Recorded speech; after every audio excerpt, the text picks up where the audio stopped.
এই ধরনের অনেক হুমকি চুমকি অনেকদিন ধরে দিচ্ছে। বলেছিল নাকি চা খাওয়ার টেবিল পাততে পারবে না।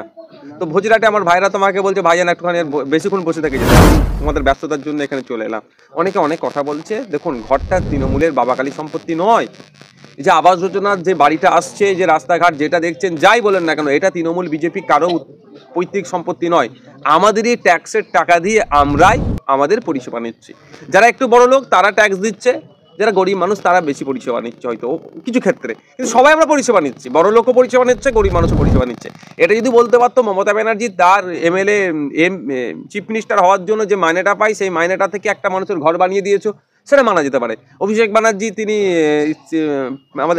আমাদের রাজ্য থেকে একজন এমপি হয়ে গিয়েছেন, তার যে সাম্মানিক ভাতা মান্থলি যেটা পান, সেটা থেকে একজনের বাড়ি বানিয়ে দিয়েছে। তখন সে তৃণমূলের নেতারা বলতে পারে যে আমাদের এমপির তোমার সাম্মানিক ভাতা দিয়ে তোমাকে করলো, বাড়ি বানিয়ে দিল, আর তুমি আমাদের এমপির বিরুদ্ধে কথা বলছো, সেটা একটা বলার জায়গা থাকবে। এটা তো আপনার আমার প্রত্যেকের ট্যাক্সের টাকা থেকে তৈরি হচ্ছে, বরঞ্চ এখানে যে কাটমানিটা খেয়ে নিচ্ছে এটা ধরা দরকার মানুষকে।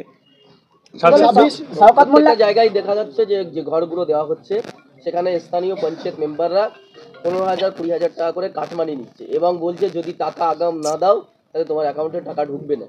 দেখুন, আমি একটা কথা বলি, বারবার এটা বলছি যে যারা চাইছে যেমন করে একটা প্রমাণের ব্যবস্থা করুন, আর ওই যে টাকাটা একটা ওদেরকে করুন, পেটিএম টাকাটা পাঠান দরকার লাগলে। প্রথম কথা তো দেবেন না, যারা ভয়ে দিয়ে ফেলছেন একটু পেটিএম করুন। আমি ওই জন্য একটা জিনিসের জানেন, যদি সম্ভব নয় এই টোটাল ডিজিটাল করে দেওয়া, এই চুরিগুলো বন্ধ হয়ে যাবে।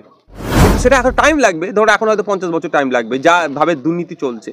যদি কেন্দ্র সরকার রাজ্য সরকার সবাই চাই দুর্নীতি মুক্ত করব, ঘুষ বন্ধ করব, সবার হাতে ডিজিটাল হয়ে যাওয়া দরকার। প্রত্যেকটা ভারতীয় নাগরিকের প্রত্যেকটা বাড়িতে একটা করে কেন্দ্র সরকার বা রাজ্য সরকারের যৌথ উদ্যোগে আপনার কি বলে এই অ্যান্ড্রয়েড সেট আর নেট রিচার্জ ফ্রি। যদি একটা পুলিশ বা নেতা কেতা কি বলে 15,000 টাকা দিতে হবে, ক্যাশলেস তো, টাকা থাকবে না তাদের, সব তো মোবাইলে, তো কারো তো মোবাইলে পেটিএম করতে হবে, ধরাধন পড়ে যাবে। এখন নিলে বলবো আমি টাকা নিইনি, এটা করতে চাইছে না। তার বলি যে যারা চাইছে তারা হচ্ছে সমাজের কিট ছাড়া আমি কিছু মনে করছি না। কারা গরিব বাড়িটা পাচ্ছে? যারা গরিব, যার মাথার উপরে ছাদ নাই, একদম গরিব মানুষ সে বাড়ি পাচ্ছে। তার 15,000 দিকে আর ক্ষমতা আছে?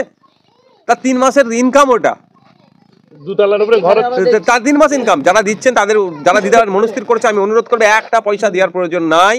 আমি আবারও বিগত দিনে বলছি, আজকেও বলছি, যে মনে করছে যে তার সাথে ইনজাস্টিস হচ্ছে, তার বাড়ি পাওয়ার যোগ্য, তার পরিবর্তে দুতলাওয়ালা বাড়ি পেচ্ছে, আমার সাথে যোগাযোগ করতে বলছি। বেশ কিছুজন যোগাযোগ করেছে, সেগুলো নিয়ে আমি মামলা করব। 1 পয়সা দেবেন না। শওকত মোল্লার বিরুদ্ধে আপনি কোর্টে মানহানি মামলা করেছেন, আর নারায়ণপুর অঞ্চল থেকে 1.5 থেকে 2 কিলোমিটার শওকত মোল্লার ঘর। তাহলে শওকত মোল্লা আপনার একটা পেনের খোঁচায় ভয় পেয়েছে, তাকে আরো কি ভয় দেখানোর জন্য কি নারায়ণপুর অঞ্চলে আসা? এখান থেকে 1.5 কিলোমিটার দূরে। দেখুন, একটা কথা বলি, আমি কাউকে ভয় দেখানোর জন্য কোথাও আমি যাই না। কাকে ভয় দেখাবো? আর অলরেডি সে ভয় পেয়ে আছে, আবার কেন ভয় দেখাবো? ভাই কত ভয় দেখাবো? আপনি তো বলেছিলেন তো ব্যাপারটা হচ্ছে আমার নামে কিছু তিনি মন্তব্য করেছেন, যে মন্তব্য উনি বলেছিলেন কোর্টে উঠেও বলতে পারবো, সেই আমি কোর্টে ডেকে নিয়ে গেছি। কোর্টে এসে বলুক কথাটা। তিনি বলছেন তিনি পালিয়ে বাঁচছেন এখন, তবে যতই পালিয়ে বাঁচুন না কেন তাকে আমি কোর্টে নিয়ে যাবো। ওনাকে যেদিন কোর্টে যাওয়ার ডেট ছিল তিনি সেদিন গোসভায় সে যেখানে ইচ্ছা দিয়ে খেলা দিচ্ছেন নিজের গাড়ির টাকায়। দুনিয়ার যে মাথায় যাবে দাদা কোর্টে আসতে হবে, পৌঁছায়নি সেটা আমি বলতে পারবো না দাদা। নোটিশ পাঠানোর দায়িত্ব আমার নয়, ওটা হচ্ছে কোর্টে যারা আধিকারিকরা আছেন। তাহলে কোর্টের আধিকারিকরা কেন পাঠায়নি সেটা তারা জিজ্ঞাসাবাদ হবে, সেটা নিয়ে উনি হাইকোর্টে যেতে পারেন। 26 বিধানসভার আগে আইএসএফ জেলা করে তারা তৃণমূলের আহ্বান জানানো, যে আইএসএফে থাকলে উন্নতি করতে পারবে না। ঠিক বলেছে, আইএসএফ তাহলে উন্নতি করতে পারবে না, তো চুরি করতে পারবে নাকি? চুরি না করলে তো উন্নতি হবে? বাপি দেখো না, 2021-এর আগে থেকে ওই বাড়ি এই বাড়ি রঙও করতে পারেনি। এই আইএসএফে জয়েন, এই তৃণমূলে চলে গেলে দুতলা হাঁকিয়ে দেবে, মার্বেল টার্বেল একাকার হয়ে যাবে। ঠিক কথা বলেছে, আইএসএফে থাকলে উন্নতি করতে পারবে না, দুর্নীতি করতে পারবে না। তৃণমূলে চলে যাও, সব উন্নতি হয়ে যাবে, সব দুর্নীতি মানে সার্টিফিকেট হয়ে যাবে। কাটমানির অভিযোগ যেমন আছে, কলকাতা পুলিশের বিরুদ্ধে